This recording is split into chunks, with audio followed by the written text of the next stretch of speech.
Huu ndio ukweli ambao ukichelewa kuujua, maisha yatakulazimisha kwa maumivu. Ukweli mchungu wa maisha sehemu ya pili ni huu. 1. Pesa haibadilishi tabia, hufichua tabia.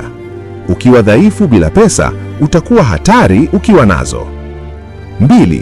Elimu ya shule haikuandaa maisha, ilikuandaa kutii mfumo. Kujifunza upya ni lazima, si hiari. 3. Hofu haiondoki kwa kuomba, huondoka kwa kuchukua hatua hata ukitetemeka. Ujasiri si kutokuhofia, ni kusonga pamoja na hofu. 4. Watu wengi wanapenda mafanikio yako kwa mbali, lakini hawapendi safari yako ya kuyafikia. Usitarajie kueleweka kabla ya kufanikiwa. 5. Kila kisingizio unachokubali leo kinajenga gereza lako la kesho. Uhuru huanza na uwajibikaji mkali. 6.